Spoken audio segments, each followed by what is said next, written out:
Air Hujan, karya autor Neneng Susanti, episode ke-107. Selamat mendengarkan. Diandra. Saya Reza, ayah Air. Balasnya sambil menerima uluran teman anaknya itu. Terima kasih banyak sudah menolong dan membawa anak saya kemari, ucap Reza lagi. Sama-sama Om, kebetulan saya ada di sana. Reza membalasnya dengan seolah senyuman kecil, karena ada yang sepertinya belum ia ketahui tentang kronologi kecelakaan putra sulungnya itu. Baiklah, saya akan menemui dokter lebih dulu. Pamit Reza langsung meninggalkan Air bersama Diandra.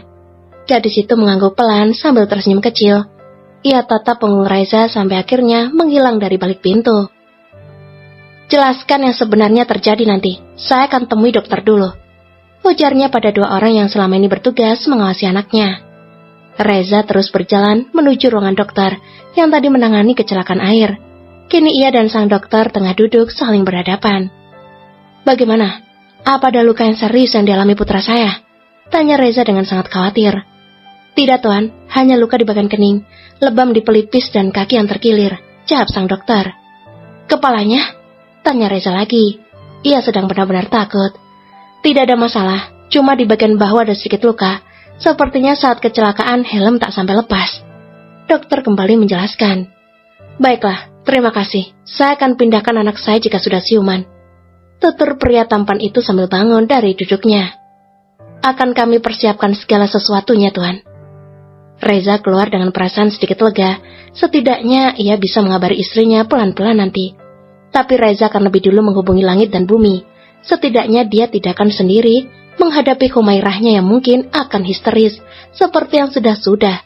Ditambah kini ada hujan. Bang, kakak kecelakaan. Sekarang ada di rumah sakit. Kamu jemput Buna sekalian ya. Reza mengirim pesan pada langit karena takut mengganggu pekerjaan anak angkatnya itu. Ditambah ini hampir jam makan siang. Biasanya langit tak pernah berada di kantornya pada jam-jam segini.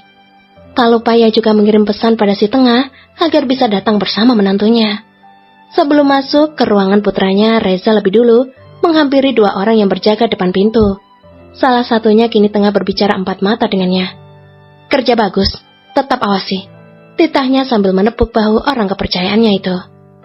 Di kampus, Bumi langsung membereskan barangnya saat mendapat pesan dari papanya yang mengatakan jika Air kecelakaan, dan ia diminta untuk segera datang membawa Hujan. Ia yang baru saja 8 menit lalu selesai di jam pertama, langsung bergegas ke gedung Fakultas Kedokteran, menjemput kakak iparnya. Jan, panggil Bumi saat melihat Hujan berjalan ke arah perpustakaan. Gadis cantik itu menoleh, meski sama rupa tapi Hujan sudah sangat tahu jika yang memanggilnya itu tentu bukan sang suami. Apa? Tanya Hujan bingung saat Bumi menghampirinya dengan napas tersengal. Ikut gue yuk, ajaknya dan langsung meraih tangan Hujan agar cepat pergi bersamanya.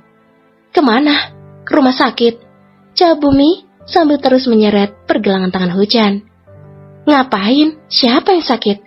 Tanya gadis itu semakin berteriak. Bukan hanya kesal karena dipaksa, tapi ia juga merasakan sakit di pergelangan tangannya. Suami lu kecelakaan, Bumi mengucapkannya setelah ia membalikkan badan. Kini keduanya sudah saling berhadapan dengan tangan saling menggenggam. Kakak! Lirih Hujan seakan tak percaya dengan yang didengarnya. Please, jangan pingsan di sini. Halo sahabat cerita, ini Mimin cerita mau minta bantuan dari sahabat-sahabat semua untuk mendukung channel ini lebih berkembang dan sayanya lebih semangat dalam mengupload cerita novel. Mohon bantuan untuk subscribe channel ini dengan menekan tombol subscribe warna merah. Dan jangan lupa untuk menekan tombol like atau jempol dan juga hidupkan tanda lonceng untuk mendapatkan notifikasi terbaru tentang upload cerita novel terbaru. Dan jika memang bermanfaat silahkan share ke sahabat yang lain. Terima kasih dan selamat menonton cerita selanjutnya. Episode ke-108. Selamat mendengarkan. Please, jangan pingsan di sini. Bumi menahan tubuh Hujan agar tak ambruk ke lantai.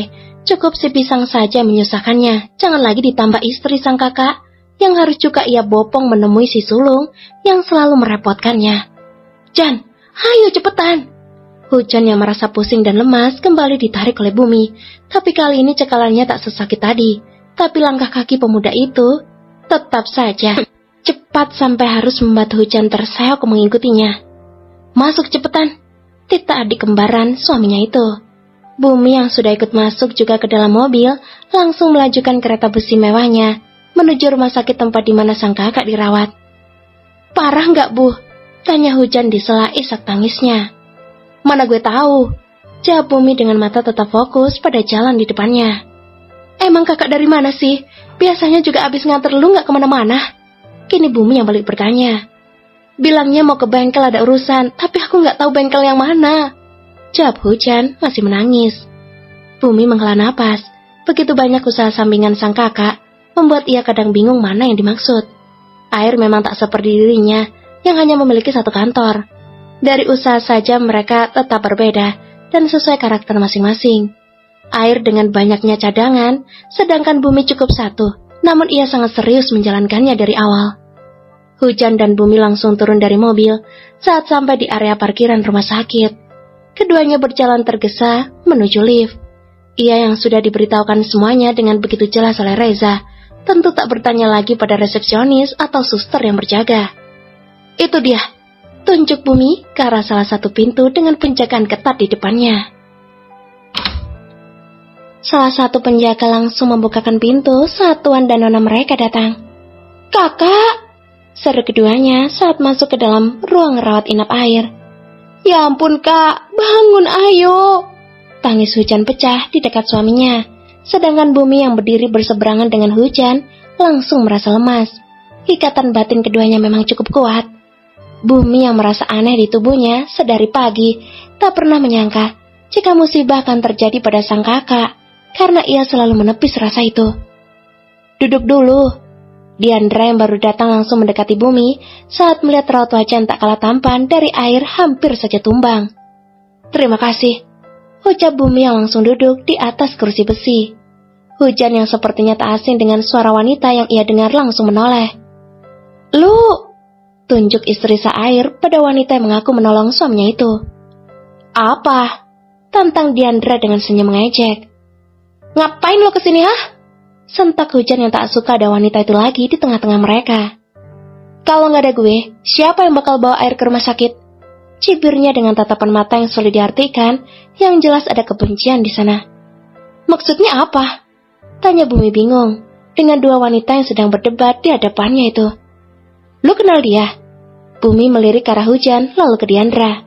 Enggak, jawab keduanya berbarengan karena memang mereka tak pernah berkenalan.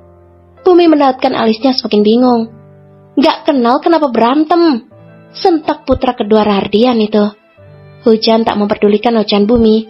Ia berlari pada suaminya lagi yang masih memejamkan matanya.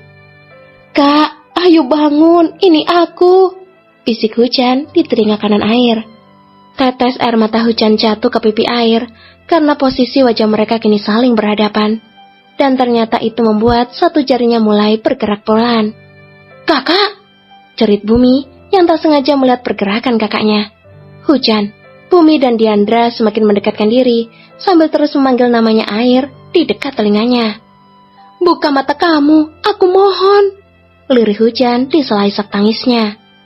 Reza yang baru kembali dari ruangan dokter lagi untuk membahas kepindahan si sulung langsung meraih bahu menantunya. Sabar, kakak nggak apa-apa, pujuk Reza pada Hujan yang terlihat sangat terpukul. Mama belum kesini, Pak? Tanya Bumi. Mama pingsan, masih sama abang di apartemen. Jawab Reza yang sangat kebingungan antara anak dan istrinya yang sama-sama tak sadarkan diri saat ini. Kak, ayo bangun, nanti gue lempar pisang lu,